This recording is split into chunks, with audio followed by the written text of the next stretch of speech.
From the blue, purple, and scarlet yarn, they made woven garments for ministering in the sanctuary. They also made sacred garments for Aaron, as the Lord commanded Moses. They made the ephod of gold, and of blue, purple, and scarlet yarn, and of finely twisted linen. They hammered out thin sheets of gold and cut strands to be worked into the blue, purple, and scarlet yarn and fine linen, the work of skilled hands. They made shoulder pieces for the ephod, which were attached to two of its corners so it could be fastened. Its skillfully woven waistband was like it, of one piece with the ephod and made with gold, and with blue, purple, and scarlet yarn, and with finely twisted linen, as the Lord commanded Moses. They mounted the onyx stones in gold filigree settings and engraved them like a seal with the names of the sons of Israel. Then they fastened them on the shoulder pieces of the ephod as memorial stones for the sons of Israel, as the Lord commanded Moses. They fashioned the breastpiece, the work of a skilled craftsman. They made it like the ephod, of gold and of blue, purple, and scarlet yarn, and of finely twisted linen. It was square, a span long and a span wide, and folded double. Then they mounted 4 rows of precious stones on it. The first row was carnelian, chrysolite, and beryl. The second row was turquoise, lapis lazuli, and emerald. The third row was jacinth, agate, and amethyst. The fourth row was topaz, onyx, and jasper. They were mounted in gold filigree settings. There were 12 stones, one for each of the names of the sons of Israel, each engraved like a seal with the name of one of the 12 tribes. For the breastpiece, they made braided chains of pure gold like a rope. They made 2 gold filigree settings and 2 gold rings, and fastened the rings to 2 of the corners of the breastpiece. They fastened the 2 gold chains to the rings at the corners of the breastpiece, and the other ends of the chains to the 2 settings, attaching them to the shoulder pieces of the ephod at the front. They made 2 gold rings and attached them to the other 2 corners of the breastpiece on the inside edge next to the ephod.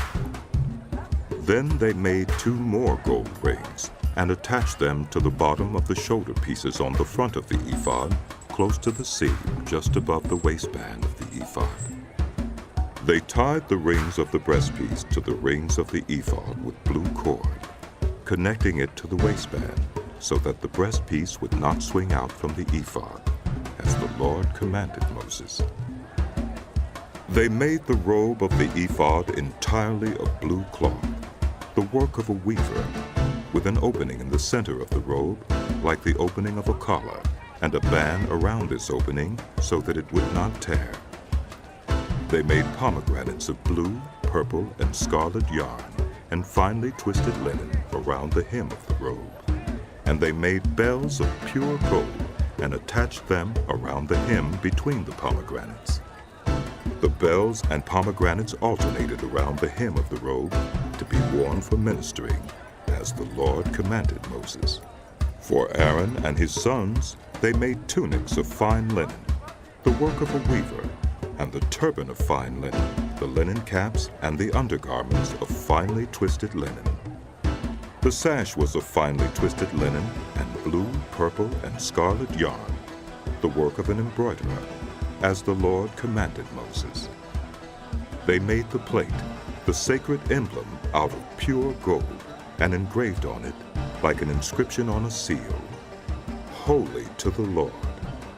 Then they fastened a blue cord to it to attach it to the turban, as the Lord commanded Moses. So all the work on the tabernacle, the tent of meeting, was completed. The Israelites did everything just as the Lord commanded Moses.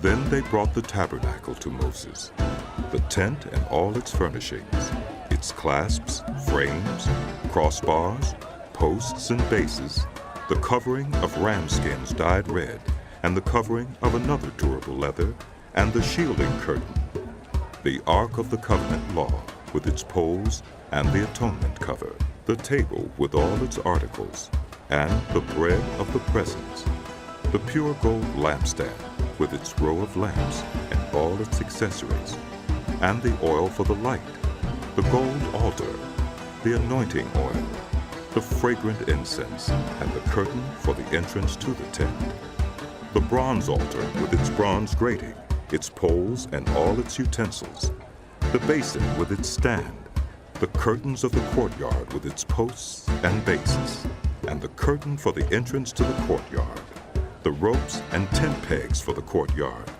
all the furnishings for the tabernacle, the tent of meeting, and the woven garments worn for ministering in the sanctuary, both the sacred garments for Aaron the priest and the garments for his sons when serving as priests. The Israelites had done all the work, just as the Lord had commanded Moses. Moses inspected the work and saw that they had done it just as the Lord had commanded. So Moses blessed them